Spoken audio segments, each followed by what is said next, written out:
Bueno, vamos a iniciar mientras van llegando las demás personas. Ahí nos vamos uniendo.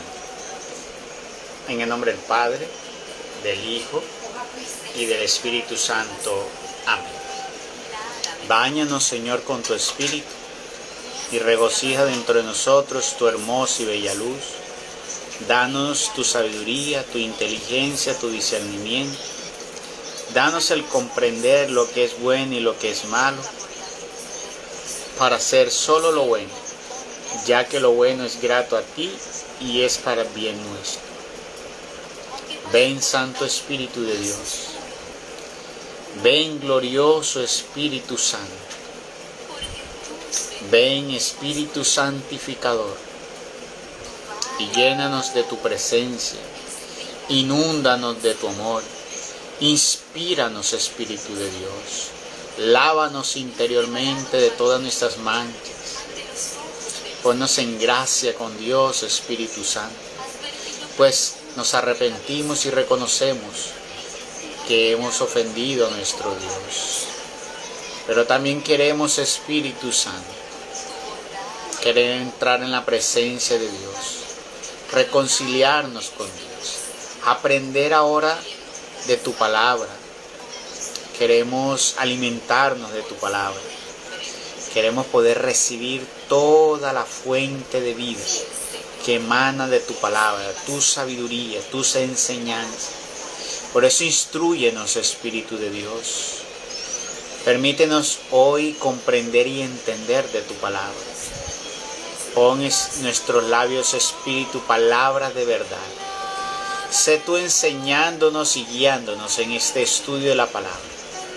Que sea de gozo, de bendición, de poder y sanación para todos aquellos que se disponen con fe y que abren su corazón. Te damos la bienvenida, Espíritu Santo, a este estudio de la palabra. Que seas tú el que esté obrando en cada una de las vidas de mis hermanos.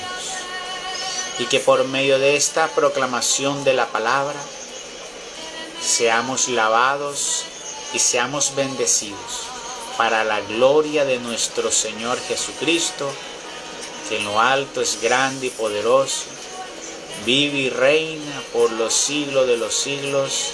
Amén. Amén y amén.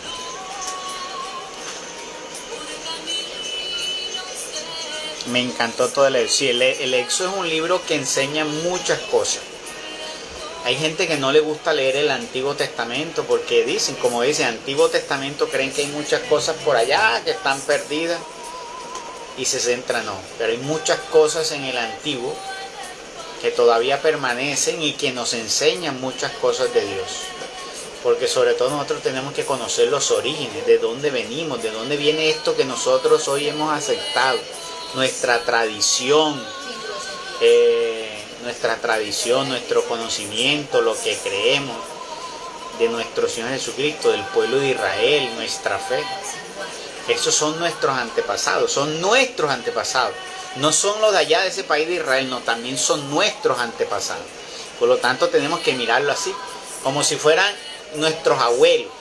A veces nos gusta aprender y saber lo que hicieron nuestros padres y nuestros abuelos, ¿no? También eso es en parte de nuestra historia. Porque si hoy somos parte de esa nueva Jerusalén, porque somos parte de alguna forma de ese pueblo también. Buenas noches, doña Claudia. Hoy vamos a iniciar ahora el libro de Levítico. Vamos a iniciar con el libro de Levítico. ¿Qué es el libro de Levítico? Es el libro de los levitas. O sea, ¿qué vamos a aprender en el libro de los levitas? Por lo general vamos a aprender toda y cada una. Ojo, muy importante. Porque es el libro de la revelación que Dios le dio a Moisés para que le dijera a los levitas cómo iban a hacer ellos el servicio sagrado en el templo, por decirlo así. Ese tiempo no existía el concepto de templo, pero en lo que era la tienda del encuentro, el propiciatorio y todo eso. O sea, les iba a dictar el manual, por decir así, de funciones y de ritos sagrados. O sea que esto es importante para que nosotros sepamos parte de que lo que se vive hoy la tradición también tiene un asentamiento de aquí. Lo que hoy nosotros vivimos, como dice Pablo, todo el Antiguo Testamento es una sombra de lo que habría de manifestarse ahora con nuestro Señor Jesucristo. Porque el Señor Jesucristo viene a mostrar y darle cumplimiento a todo eso. Ese rito ahora se hace total en nuestro Señor Jesucristo. Entonces vamos a mirar que son todas las instrucciones de cómo desempeñar los deberes del sacerdocio. Entonces es algo que vamos a aprender a ver. Ya, por ejemplo, cómo iban a hacer los sacrificios de los animales y los otros ritos que servirían para enseñar a los hijos de Israel acerca de nuestro Señor Jesucristo. Porque mira que desde Moisés les está hablando que Dios iba a elegir a un hombre que sería el Salvador de ellos. O sea, ya les estaban hablando de nuestro Señor Jesucristo. Entonces nos vamos a ir al capítulo número 1.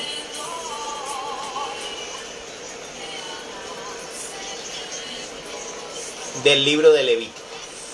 Señor, abre mis labios y mi boca proclamará tus alabanzas.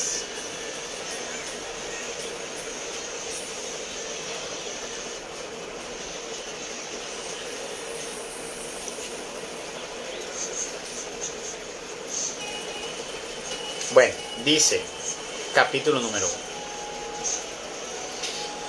El Señor llamó a Moisés y le habló desde la carpa del encuentro en estos términos.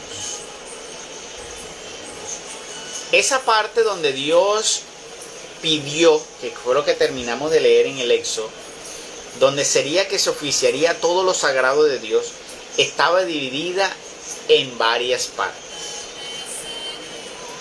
Uno de esos es la carpa del encuentro. En la carpa del encuentro, como dice, una carpa, pero grande, gigante, en esa parte de la carpa del encuentro estaba dividida en dos. Una parte donde estaba el arca de la alianza. Y eso estaba dividido. Lo dividía una cortina, ya de lino fino, que ya lo vimos en las especificaciones y todo eso. Entonces hay un lugar que es el lugar santísimo. O sea, el lugar santísimo. Que hoy en la iglesia es el lugar donde guardan el cuerpo y la sangre de Cristo. Y por eso le dicen ahí el lugar santísimo, el lugar de la presencia de Dios. ¿Ya? Pero recuerden que ya hablamos la vez pasada que la presencia de Dios ya no está en lugares en templos de roca. Ahora nosotros podemos ser el lugar santísimo para Dios, o podemos ser el lugar de perdición o de oscuridad. Nosotros podemos ser luz o podemos ser oscuridad. Podemos ser de ayuda y levantamiento para otros o podemos ser de caída. Cada quien decide. Por ejemplo, ayer escuchaba un video ya por donde van las cosas. Un hombre decía, fui cristiano y después de haber sido cristiano hoy he decidido que prefiero el infierno que el cielo. Imagínese usted. Dijo, la ignorancia de ese hombre. Decir que prefería el infierno que el cielo. Y dice, ¿por qué? Porque fui cristiano y lo que hacían era restringirme. Todo era malo. Si bailaba era malo. Me tenían restringido. Pues no sé qué le enseñaron. Vivía triste, encerrado. Bueno, él decía que los cristianos vivían tristes, pobres, ahí pesadumbrados. La verdad es que se nota que jamás y nunca tuvo lo que es la fuente del Espíritu Santo. Porque viene el Espíritu Santo, usted es una persona que tiene gozo, alegría, tiene paz. Usted renuncia a eso porque el Espíritu Santo le da a saber que eso ya no es lo que usted es, la alegría para usted. O sea, no es por una obligación. No sé en qué secta estaría que lo obligaban y lo sometieron en obligación. A mí me parece que es puro cuento, pero Qué tristeza que ya hay personas que miren cómo se atreven ya a decir así libremente. Entonces, obviamente todo esto son las artimañas de Satanás. ¿Para qué? Para influenciar la mente de los débiles. Ahí él está influenciando la mente de los débiles. Aquellos que están en dudas, aquellos que han tenido una experiencia negativa en el cristianismo, ¿qué va a pasar? Se van a tomar esas palabras. Entonces esa es la voz de todos los súbditos de Satanás tratando de confundir a los otros y arrastrarlos. Esas son esas corrientes, esos vientos que a los débiles que los arrastran. Si estamos fuertes, esos vientos no nos van a arrastrar a nosotros. Pero tristemente hay a muchos que son tan débiles que se dejan arrastrar. Porque había tanta gente, miren, no me van a creer, pero tenía creo que 4.000 me gusta. O sea, tenemos 4.000 personas que se dejaron arrastrar de esa pequeña tormenta. Yo le puse a escribir y le dije, con esto nos damos cuenta que Dios no es un Dios que castiga. Ni Dios a nadie manda al infierno. A nadie. Cada quien escoge el lugar libremente y conscientemente. Así como usted libre y conscientemente escoge el infierno, así lo han escogido todos. Y todos los que van para el infierno es porque han decidido que ese es el lugar que quieren ir. Han decidido el lugar donde van a ir y cómo van a terminar sus días. O sea, porque hay algunos que dicen, es que Dios dice, es que Dios es malo porque Dios creó el infierno y para allá está enviando a la gente. No. El infierno lo creó Dios para Satanás y los que se rebelaron contra Dios. Es más, lo creó para Satanás y todos aquellos, pero Dios les dio tiempo a Satanás y a todos los suyos para que se arrepintieran y ese lugar quedaría cerrado. Pero no, ellos persistieron en querer robar y ponerse en el trono de Dios. Esa es otra cuestión. ¿Ya? Entonces, porque Dios le dio tiempo a Satanás y a Lucifer para que se arrepintieran, pero ellos no se arrepintieron. Entonces ese lugar lo creó para ellos. ¿Qué pasó? Pues todos los que lo siguen a él se van para allá. Porque si tú no quieres ir allá, tú no vas para allá. Es una decisión propia. Sobre todo es una decisión consciente. Eso es algo muy importante que deben tener las personas. Quienes van al infierno van en una posición consciente. No puede ir nadie sin saber que existe el infierno. Eso es falso. Ni los ateos. Los ateos saben que existe, tienen conocimiento de Dios. Sino ¿de qué son ateos? ¿De qué son ateos? Tienen una noción de Dios. Si ellos dicen, soy ateo, no creo en Dios. O sea, tienen la concepción de decir, yo no creo en ese Dios que me habla. O sea, lo han escuchado. Ellos tienen noción de todo eso. O sea, nadie se va. Es falso que una persona se vaya en su ignorancia. Esa es la retórica de ¿qué? De aquellos ateos y de aquellos perversos que tratan de poner confusión en la mente de los débiles y los pequeños para hacerlos creer que Dios es malo. O sea, esa es la estrategia ahora que existe actualmente de todos estos súbditos de Satanás. Hacer ver a Dios como el mal. Y para eso se utiliza la retórica. ¿Qué es lo que se utiliza hoy, por ejemplo, en la política, en la sociedad? Que es tratar de invertir las cosas con una retórica. Te utilizan una retórica para hacerte invertir y comprender las cosas de otra forma. Y todo está aquí en la forma en que yo veo. ¿Ya? Entonces, eso es lo que están haciendo. No debemos dejarnos nosotros engañar de todo eso. Muy bien, entonces, la carpa del encuentro es uno de esos espacios que fue creado allí. Y es el lugar donde se iba a encontrar Moisés con Dios.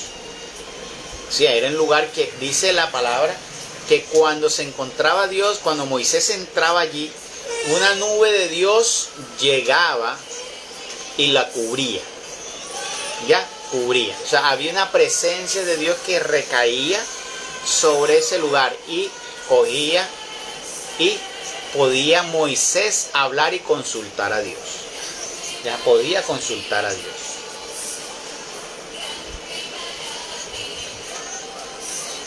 Entonces dice, el Señor llamó a Moisés y le habló desde la carpa del encuentro en estos términos. Di a los israelitas, cuando alguno de ustedes presente al Señor una ofrenda de ganado, podrá ofrecer animales del ganado mayor o menor. Mira que aquí comienza los lineamientos de Dios. Dice, cuando alguno de ustedes presente al Señor una ofrenda de ganado, podrá ofrecer animales del ganado mayor o menor. Si su ofrenda es un holocausto de ganado mayor, deberá presentar un animal macho y sin ningún defecto. Vayamos entonces, ¿qué significa realmente la palabra holocausto? Para que vayamos entendiendo toda esta parte, porque algunos de ustedes saben qué es holocausto.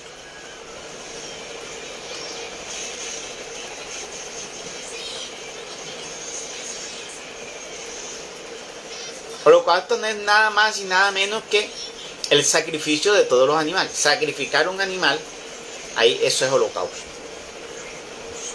Entonces dice, si su ofrenda es un holocausto de ganado mayor, entonces, matar un ganado, ofrecerlo a Dios. Recuerden de dónde se ofrecía todo eso.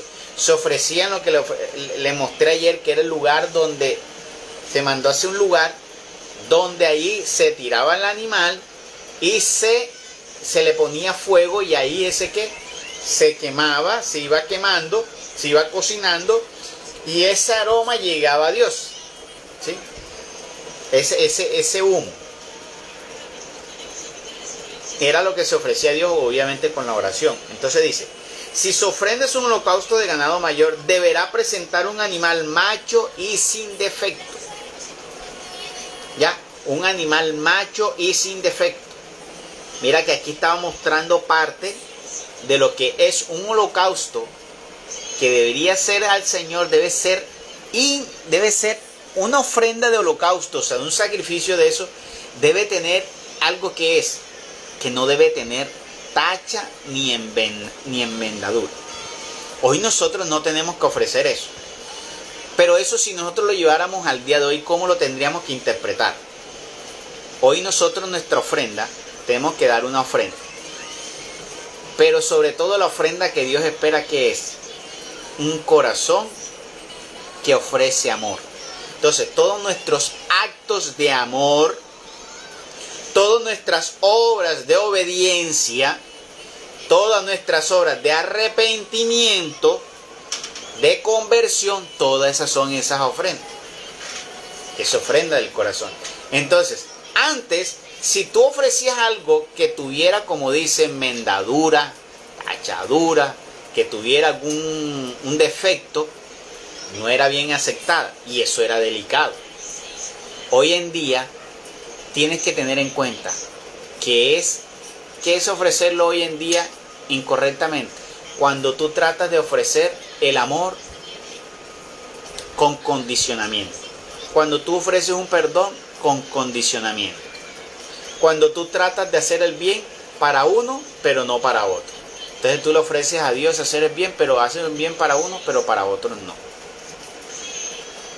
Entonces, cuando esas obras de obediencia, entonces obedeces ciertas cosas, pero otras no. O esas que estás obedeciendo las obedeces a media. Todo eso son ¿qué? Esas obras que llevan una tacha, llevan una mancha. Entonces, tenemos que tener en cuenta, ojo con ofrecerle a Dios. Porque cuando nosotros vamos al altar, recuerden que dice el Señor, no lleven monedas, ni oro, ni plata. Lleven todo su corazón cargado de esos dones, de esos frutos suyos, los frutos de ustedes. Uno de los frutos es el amor. Pero ¿qué tal si nosotros llevamos ese fruto, un fruto dañado? ¿Cuándo llevamos un fruto dañado? ¿No? Cuando yo amo a este, pero a este no. Este me cae bien, pero este no. ¿No? O como dice aquí doña Marta, cuando yo hago un bien esperando una recompensa, ahí estoy dañando ese fruto. Y eso que le estoy presentando a Dios. Entonces, mira que las ofrendas, hoy nosotros no estamos ofrendando animales ni montando el sacrificio. Yo tengo que saber entender entonces hoy qué tengo que hacer yo. Por eso tengo que preocuparme hoy de cuando me presente a Dios, tratar de presentarle esas obras de mi vida. Por eso hay que llevar, por eso hay que vivir en amor, en perdón, en obras de obediencia, porque ¿qué le vas a mostrar a Dios? Y mostrarlas adecuadamente, porque no lo vas a poder engañar. Tú puedes engañar al hermano, pero a Dios no lo vas a poder engañar. ¿Ya? Entonces, si tú vas a hacer las cosas esperando, como dice doña Marta, una recompensa o que los más te elogien, pues esa ofrenda de ese macho que estás ofreciendo allí lleva un defecto. Porque el hecho de que tú lo hagas esperando una recompensa, ya hay la que le pusiste una manchita, le dañaste ahí la ofrenda. Entonces, desde hoy tenemos que comenzar a tomar conciencia, ¿ya? Hay que comenzar a tener en cuenta cómo puedo yo entonces manchar, cómo puedo hacer yo que tenga un defecto esa ofrenda que le estoy ofreciendo a Dios. Te tengo que tratar de que eso que voy, cuando me presento ante Dios, aquí tenemos algo que es, que cada vez que yo me presento en oración, ya eso está ahí. O sea, tú no puedes decir como que lo voy a dejar y le voy a presentar a Dios esto y esto no, porque es que esto está malo. No, eso va dentro de ti y todo eso está guardado allí. O sea que cuando te presentas a Dios, llevas las dos, las que hiciste bien y las que hiciste mal. Entonces tenemos, y el perfeccionamiento hace parte de lo que es perfeccionarnos, está allí. En que debemos mirar que todas vayan como Dios, que sean agradables a Dios, como Dios espera. ¿Ya? Que sea como Dios espera. Entonces dice, si su ofrenda es un holocausto de ganado mayor, deberá presentar un animal macho y sin defecto. Hoy presentemos nuestras ofrendas de amor sobre todo. ¿Cuál es la ofrenda mayor? La ofrenda de amor. Porque hoy el único sacrificio que hizo nuestro Señor Jesucristo y que no hay más, fue una ofrenda de amor. Porque Él se dio por amor. Padre, perdónalo porque no saben lo que hacen. Él por amor pidió perdón para ellos, a los mismos que lo estaban crucificando, pidió perdón por ellos. La muestra más grande de amor, que Él no teniendo culpa en nada, ni teniendo pecado, vino a morir por las culpas de los demás, de los que lo amaban y los que no lo amaban. Esa es la mayor muestra de amor. Entonces ahí está la obra perfecta. Esa es la muestra de amor perfecta. Entonces cuando tú amas, independiente de lo que te hayan hecho, cuando tú perdonas independiente de lo que te hayan hecho, sin mirar, tú tienes que saber, esa es la obra perfecta. Es según como Dios nos ha enseñado, no como yo creo y como estoy, no. Es como Dios nos ha enseñado. Ahí estamos dando la obra perfecta. Estamos dando la ofrenda, perfecta. Porque la ofrenda no es el dinero. Ahora no vayan a creer que la ofrenda perfecta es llevar el billete de mayor denominación. No, señor. Ya sabemos que nosotros como cristianos instruidos, que las ofrendas a Dios no son el dinero. Que es lo que yo hago con el dinero. Porque si yo voy, cojo de mí, hago un sacrificio con amor y le llevo a una persona para bendecirlo, no es tanto el valor del billete, sino que tú lo hiciste con amor, que tú tuviste empatía con esa persona, que tú sentiste dolo por el dolor que ella tiene, o sea, la empatía, y que tú hiciste un sacrificio de lo tuyo y lo miraste y lo diste sin esperar nada a cambio, sin esperar las gracias, fuiste y lo hiciste y se lo diste. Peor aún, si a alguien de los que algún día te ofendieron y tenían la necesidad y tú lo hiciste con amor, no como por decirlo, ahora le voy a callar la boca, ¿a quién le voy a dar para allá? ¿Qué va a decir? Ahí dañaste tú eso. Pero cuando tú vas y lo haces con amor, perdonando eso y dejando atrás eso, estás haciendo una obra maravillosa y perfecta. Porque esa es parecida a lo que hizo el Maestro.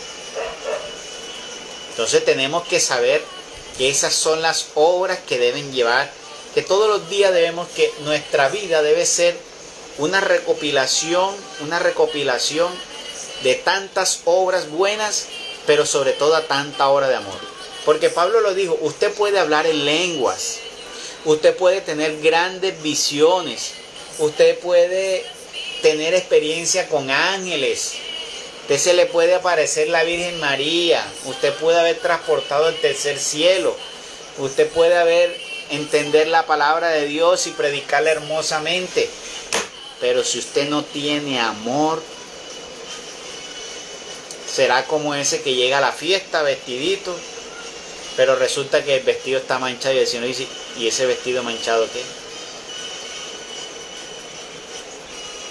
Apártenlo de aquí, no eres digno de entrar. Señor, yo sané en tu nombre, yo liberé en tu nombre.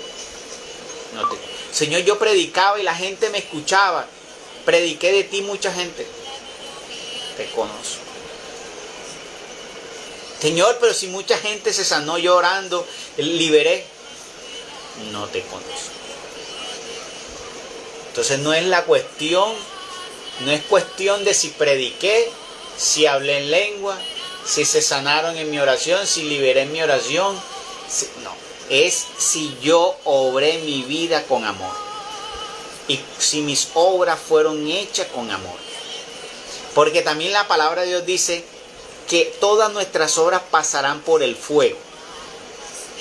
Y las que resistan ese fuego son las que serán recompensadas. ¿Y a qué cree que dice Pablo con eso? ¿Qué fuego es? Es el fuego del amor. Si pasan el fuego del amor. O sea, si tu obra es hecha con verdaderamente amor, con entrega, pues obviamente esa obra será una obra que pasará esa prueba con el Padre. Y será una obra que tendrá gran recompensa ante Dios. Las obras de amor. La obediencia, nosotros obedecemos por amor. Entonces, por eso tú debes obedecer, no porque la persona te dijo, mira, es que debes hacer esto. No, porque hay personas hoy en la vida, mira, hay gente que está hoy en las sectas. Si ustedes estudian hoy la vida de muchas sectas, la gente no obedece porque están guiadas por el Espíritu Santo. Y eso fue algo que Pablo dijo. No sean ustedes guiados por la ley, sean ustedes guiados por el Espíritu Santo. Y hay personas que hoy obedecen ciertas cosas de la norma de Dios, pero es por ley, ¿ya? Porque están adheridos a un grupo, porque esa persona, ese líder le dijo, no hagas esto, y la persona, Señor, yo te amo porque si haces eso te condena, pues la persona pues son obedientes y lo hace. Pero es que es diferente cuando tú introyectas, cuando tú entiendes y tú sientes el repudio de eso. No lo hago porque me dijeron no lo haga, sino porque dentro de mí el Espíritu me lleva a tener que repudio de eso, porque ya no es grato para mí. Yo dejo de hacer lo malo porque ya eso me repudia. Ya yo siento dolor por hacer eso. A mí eso ya me incomoda, ya eso no lo quiero hacer. Es el Espíritu Santo el que obró y te llevó a hacer eso, no por ley. Entonces hay algunos que operan por ley y otros que operan por el Espíritu Santo. Y son dos distinciones muy, muy grandes. Dejar de hacer eso por la ley o dejar de hacer eso por el Espíritu Santo. ¿Cuál es la diferencia? Lo que les acabo de explicar. El Espíritu Santo te hace sentir, te hace comprender y te hace, como dice, sentir el repudio hacia eso. Ya tú comienzas a darte cuenta que eso es horrible, que eso es feo.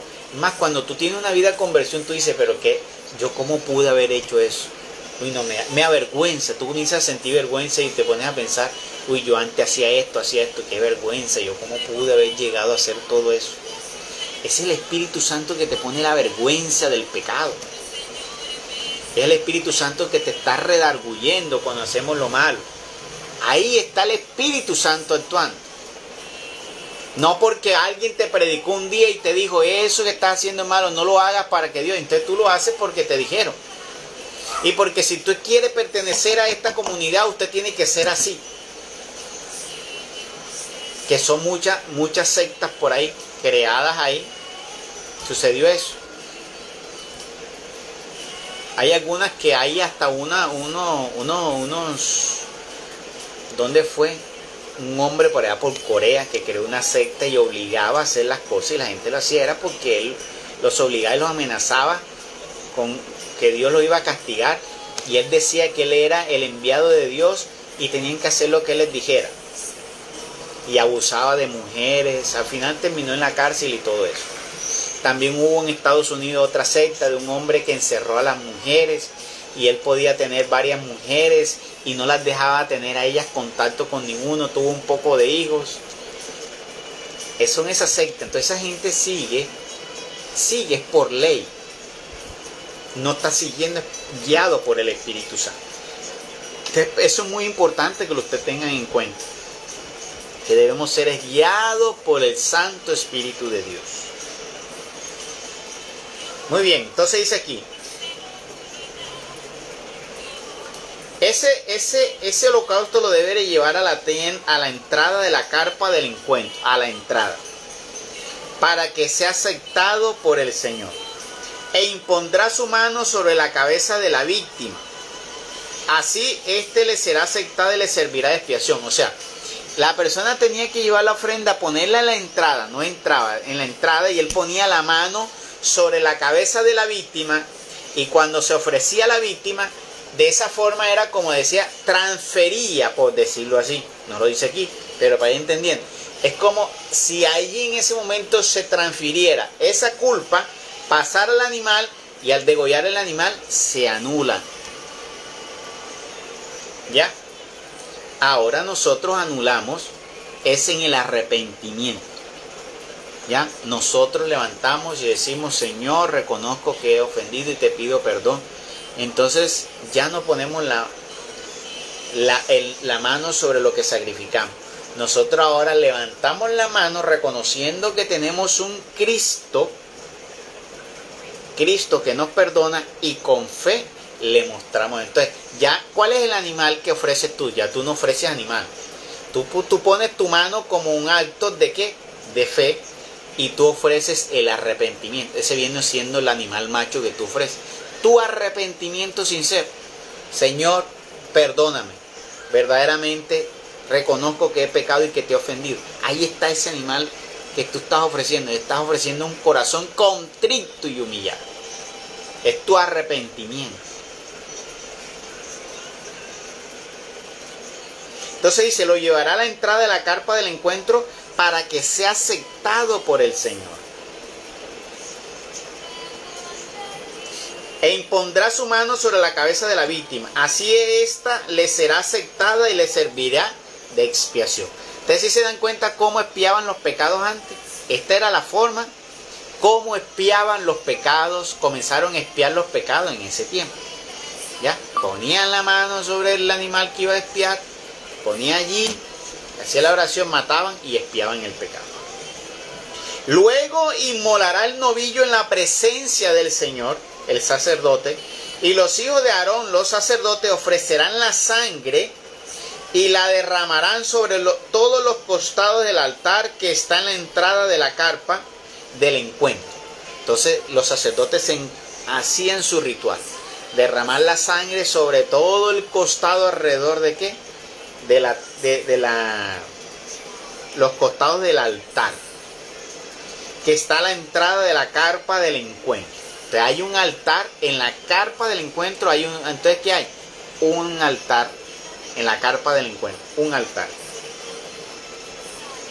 El oferente, la persona que iba a ofrecer el sacrificio, desollará la víctima para el holocausto y la dividirá en pedazos. Entonces los hijos del sacerdote Aarón eran los sacerdotes. Aarón y los hijos eran los que llevaban el sacerdocio. Entonces los hijos del sacerdote Aarón encenderán fuego en el altar. Se encendía fuego en el altar. Pondrán leña sobre el fuego y dispondrán los pedazos sobre el fuego y dispondrán los pedazos sobre la leña encendida que está sobre el altar, incluidas la cabeza y la grasa. Entonces mire que despedazaban el animal, lo abrían, le sacaban toda la sangre y esa sangre la derramaban en todo el altar. Ya, se derrama la sangre en el altar. Usted mira que nuestro Señor Jesucristo derramó la sangre. ¿Dónde está el altar? El altar, esa sangre es ¿sobre qué? Sobre cada uno de nosotros. Porque dice que somos lavados en la sangre del Cordero. ¿Dónde dice eso? En el Apocalipsis.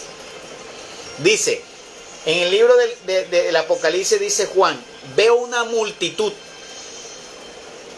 que viene hacia Dios. Y dice allí, son los que han sido lavados en la sangre del Cordero. Han sido lavados en la sangre del Cordero. Entonces ahora nosotros somos el altar, porque la sangre se rociaba sobre el altar. Por eso dice, nosotros somos ahora el altar de Dios.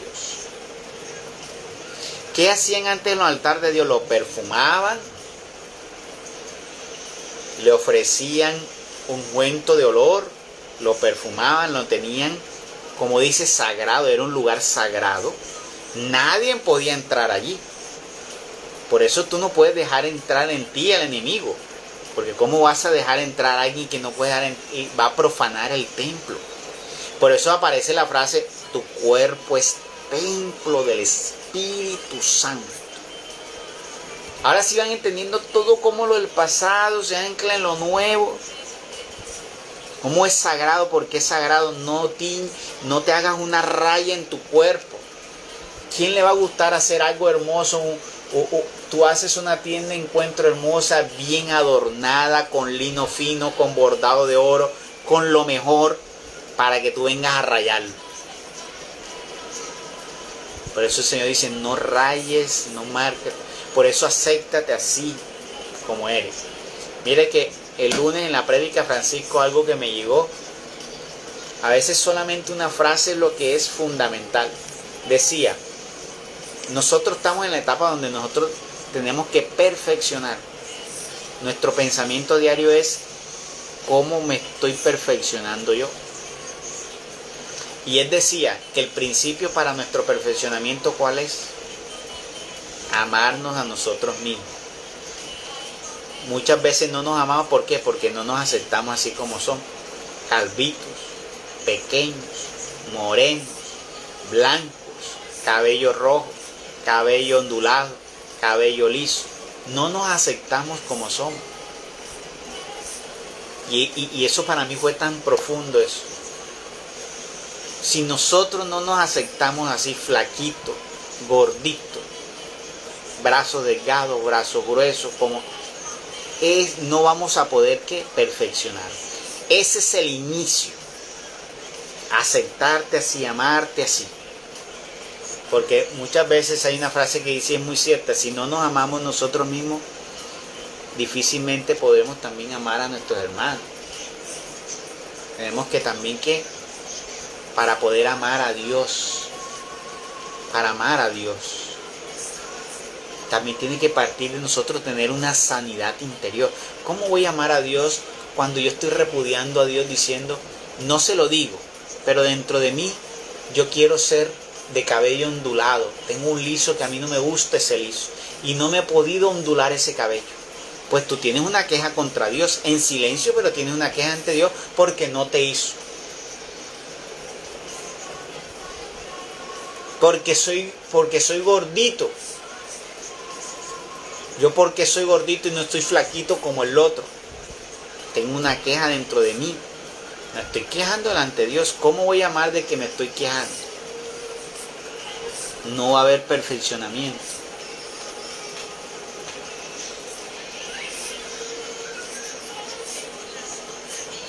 No hay perfeccionamiento. Entonces el perfeccionamiento comienza, como dijo ahí, amarnos así como somos. El que es flaquito, flaquito, el que es gordito, gordito, el de cabello liso. Amémonos así como somos. ¿Sí? Si soy de nariz tacha, si soy de nariz linda, si estoy de nariz de ojos grandes, ojos pequeños, cejas sin cejas, cabezón sin cabeza, como seas, acéptate así. Por eso es que el Señor dice, no se cambien el color de sus cabellos. Por eso no se hagan marcas en el cuerpo, o sea, no se tatúen. No estén pensando como hacen hoy mujeres que se mandan a hacer botox. Que se ponen a matar en un botox y esos labios le quedan así como si estuvieran hinchados, picados por avispas. Ahora quieren tener los labios así como cuando le pica una avispa, así bembona. Ven horrible, con aquí estiradas aquí. Y queriéndose hacer de todo tipo de cirugía. Hay que aceptar también la edad. Todo hace parte de que. Entonces debemos comenzar por ahí. Si no tenemos esa sanidad interior de aceptarnos como somos, pues ¿cómo vamos nosotros a amar a Dios verdaderamente? Es importante esa parte. Después el oferente lavará con agua las entrañas y las patas. Y por último el sacerdote hará arder todo sobre el altar. Es un holocausto, una ofrenda que se quema con aroma agradable al Señor. Entonces él lo pica y lo pone ¿qué? Lo pone ahí donde se hace el altar de donde se quema, y es el sacerdote el que lo quema. Pone allí todo picado y el sacerdote le pone fuego a eso. Y dice aquí, es una ofrenda que se quema como aroma agradable al Señor. Es un aroma agradable al Señor. Si su ofrenda para el holocausto pertenece al ganado menor, ¿cuál es el ganado menor? Los corderos o las cabras. Deberá ofrecer un animal macho y sin defecto. Eso es importante. Ambos, ganado mayor y menor, es macho y sin defecto. Lo inmolará en la presencia del Señor, sobre el lado del altar que da hacia el norte. Y los hijos de Aarón, los sacerdotes, rociarán con su sangre todos los costados del altar, igual que el ganado mayor. Luego los cortará en pedazos y el sacerdote dispondrá esas partes, incluida la cabeza y la grasa, sobre la leña encendida que está sobre el altar.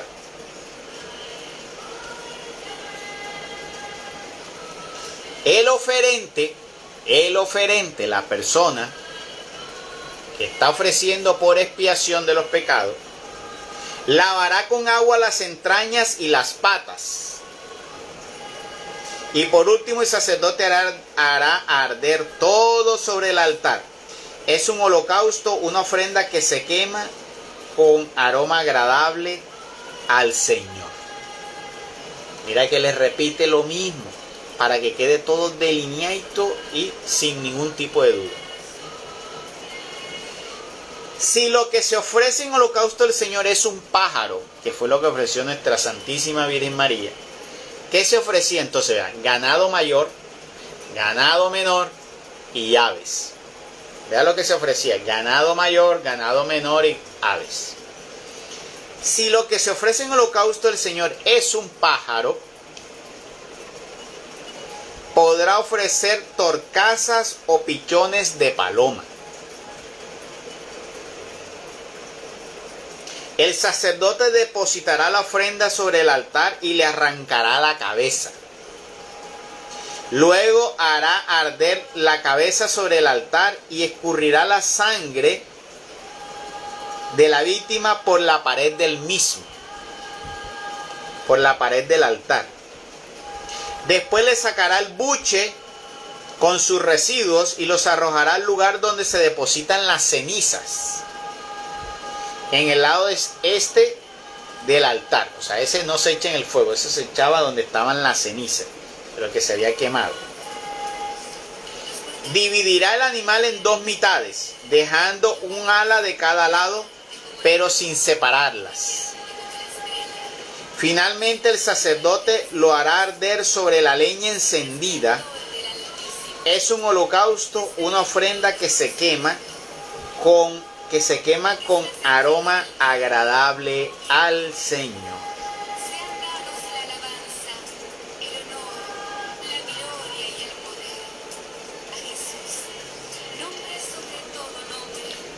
Cuando una persona ofrezca al Señor una oblación,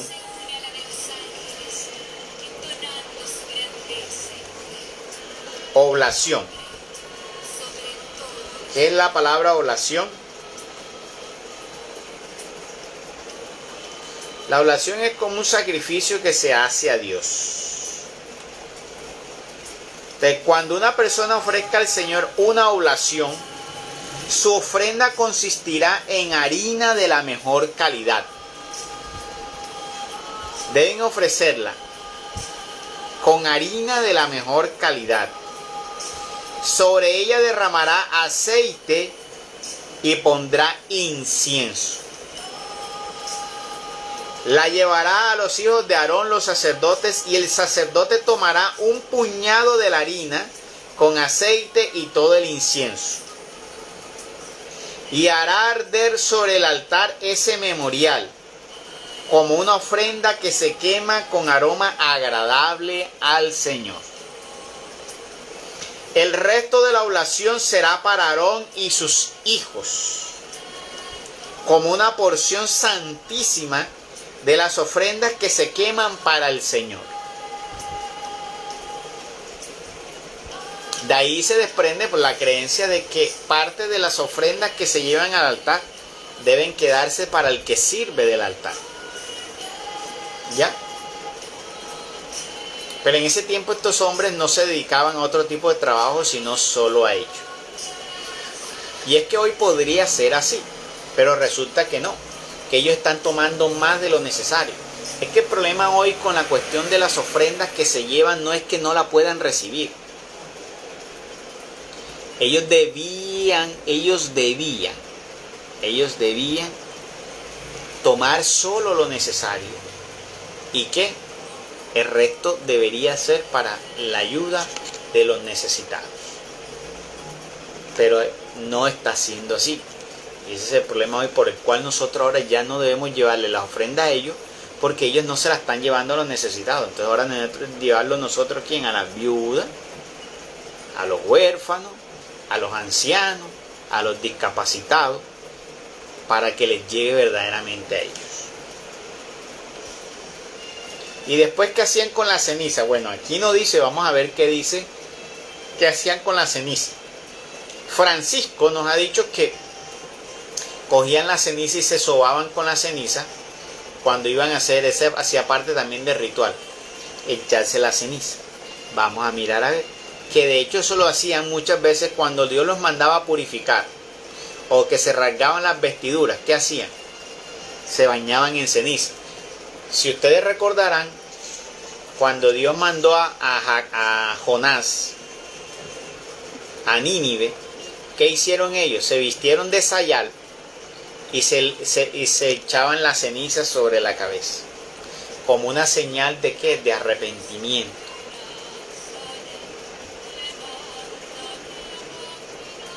Y por eso es que se pone en la iglesia la señal de la cruz con ceniza. Esa ceniza se pone para qué, como una señal de arrepentimiento. Y por eso el sacerdote dice, conviértete y arrepiente. Esas son las palabras que te pone. Y se supone que cuando tú recibes eso, ya no te está echando ese poco ceniza sobre la cabeza, sino esa muestra es la idea como si te estuvieras echando toda esa ceniza y mostrando un arrepentimiento. Te dice aquí, si presentas una oblación de alimentos cocidos al horno, la ofrenda será de harina de la mejor calidad, preparadas en forma de panes sin levadura amasados con aceite, o de galletas sin levaduras untadas con aceite. Si ofreces una oblación de alimentos fritos al sartén, la harina estará amasada con aceite y no llevará levadura.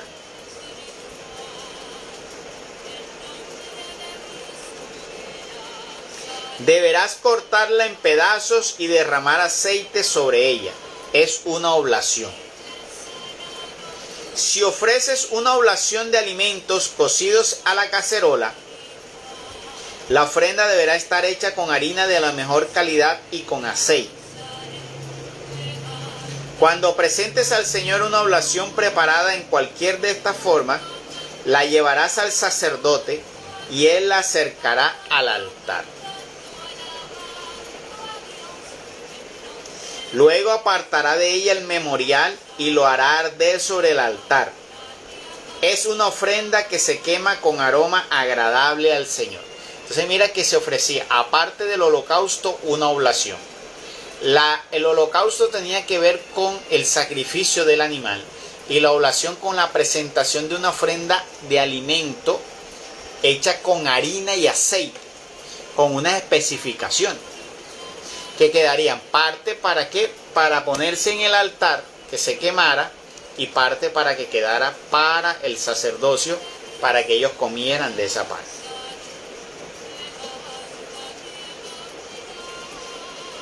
En cambio, sazonarás con sal todas las oblaciones que ofrezcas. Nunca dejarás que falte a tu oblación la sal en la alianza de tu Dios, de la alianza de tu Dios. O sea, ahí viene la significación de la sal. Cuando el Señor dice, sean ustedes la sal. En ese pacto con Dios, nosotros debemos ser la sal. Sobre todas tus oblaciones deberás ofrecer sal. Si presentas al Señor una oblación de primicias, ofrecerás espigas tostadas al fuego o granos molidos de cereales recién maduros. Primicias son las primeras frutos de la siembra que tú haces. Sobre ella derramarás aceite y le añadirás incienso. Es una oblación. Luego el sacerdote hará arder como memorial una parte del grano molido y del aceite, con todos el incienso. Es una ofrenda que se quema para el Señor. Palabra de Dios. Te alabamos, Señor Jesús. Te mira que hay unas especificaciones de Dios de ofrecimiento, donde hay una ofrenda que se da. Puede ser un animal o puede ser la oblación de la harina con el aceite y el incienso. ¿Dónde se presenta todo eso? En un fuego. ¿Qué consume ahora ese fuego que nosotros ofrecemos? Nosotros vamos a ofrecer el holocausto y todas esas oblaciones somos nosotros que nos ofrecemos en ella. ¿Qué es el fuego? El Espíritu Santo es el que consume todo eso. Entonces mira que todo eso va a un fuego. Y todo eso sube como ofrenda agradable a Dios. ¿Ya? Se quema, y dice aquí se quema, y es una ofrenda que se quema para el Señor. Es el humo, ¿ya? Que es agradable a Dios. Entonces ahí vamos aprendiendo entonces cómo eran las especificaciones y parte de lo que el Señor había dicho.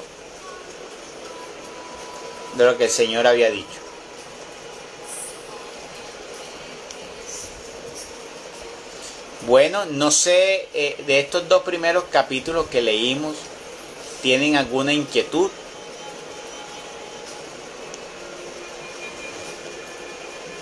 ¿Tienen pregunta?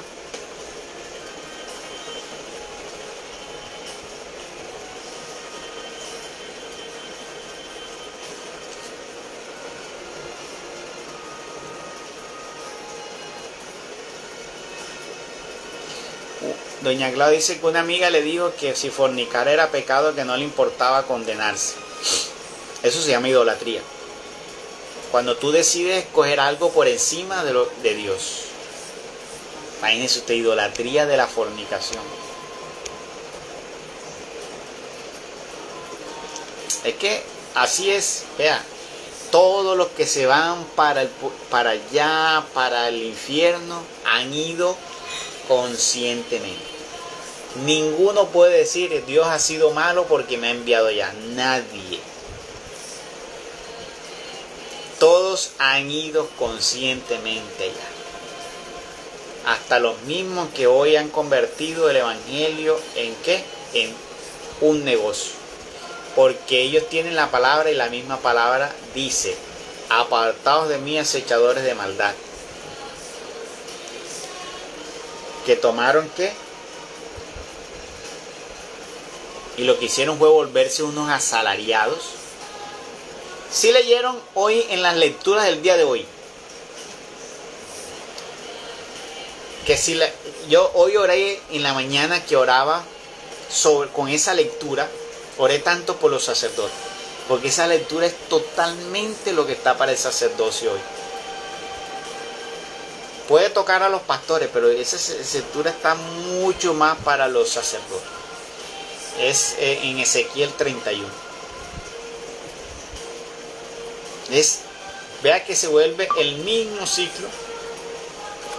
Lo mismo que le mandó decir el Señor a Ezequiel en ese momento al sacerdocio, es lo que hoy tendría uno pararse en las plazas y decir. ¿Ya? Porque eso es lo que está sucediendo exactamente. Dicen que ya no les interesan las ovejas y ellos andan desinteresados, perdidos en el pecado, han dispersado las ovejas, ya ellos no las salen a buscar, no las salen a sanar, y lo que hacen es que ponerle cargas y alimentarse de las ovejas. Todo el retrato de lo que vivimos exactamente hoy. Todo un sacerdocio que hoy se ha dedicado a esa ¿qué? A estar. Un tío mío está enfermo, fue el sacerdote allá, maravilloso, cosa que ellos muy poco hacen, pero fue allá. Pero no llevó la comunión. Y le dijo, fue a mi tío, ahora le mando una de las señoras allá a llevar la comunión. Yo pregunto, ¿será que la comunión pesa mucho? ¿Por qué tiene que mandar una mujer a llevar la comunión? Hasta donde yo conozco, hasta ellos llevan unas cositas, porque yo antes salía con un sacerdote, me acuerdo, a orar por enfermos, cuando estuve en la zona del Urabá, y ellos tienen un cofrecito, una cosa, y ahí meten las hostias, van y sacan, guardan unas cuantas, cuentan cuántas personas van a visitar, y guardan a una y las llevan. Entonces, hoy tenemos, qué tristeza, ellos no dignifican ese sacramento tan sagrado de la comunión. Ponen a cualquier mujer allí a entregar la comunión. Eso no es dignificar ni darle la grandeza a ese santo sacramento. Muy triste. Ya pocos visitan a los enfermos. Si le llevan la ofrenda, ellos van, si no, no. Muchas veces no van a visitar a los enfermos, ya mandan a los grupitos de las legiones de María. Vayan y visiten un enfermo allá que está.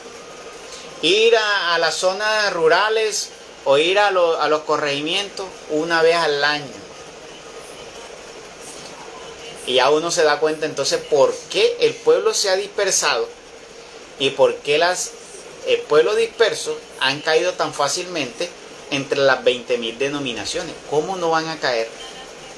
Si los pastores no están, si es los que deben pastorear las ovejas, ya no se pastorean ni ellos mismos. Están tranquilos esperando que les lleven todas las ofrendas y ellos están tranquilos allí. ¿Y qué hace? El pueblo cada vez más disperso. Y el pueblo cada vez más disperso. Cayendo en las redes de allá. ¿De quiénes? De las confusiones de las distintas denominaciones. Donde allá una dicen una cosa, acá me dicen otra, allá te dicen otra, allá te dicen otra, y allá te dicen otra. Y lo que han crecido entonces salen de ese desagravio donde no están haciéndole seguimiento a las ovejas para llegar a ese mar de confusión que existe. Entonces hay que orar mucho por ellos. Y esa palabra les cae mucho a ellos. Yo decía, Señor, que hoy que se está leyendo esta palabra en todo el mundo entero, ellos puedan hoy tener una iluminación de conciencia al leer esa palabra. Que ellos puedan hacer una mea culpa de darse cuenta, esta palabra hoy el Señor me la está profetizando como lo hizo Ezequiel, me lo está diciendo hoy, porque es el vivo retrato de lo que está sucediendo con ellos hoy. Totalmente. Y que sean capaces de sacudirse, que sean capaces de ¿qué? De restablecer. Porque grandes son las cuentas. Mi juicio es contra ti, sacerdote, ha dicho el Señor. Mi juicio es contra ti. Que dejaste dispersar al pueblo y las ovejas. Bueno, con eso terminamos hoy. Gloria al Padre, gloria al Hijo y gloria al Espíritu Santo, como era en un principio, ahora y siempre, por los siglos de los siglos. Amén.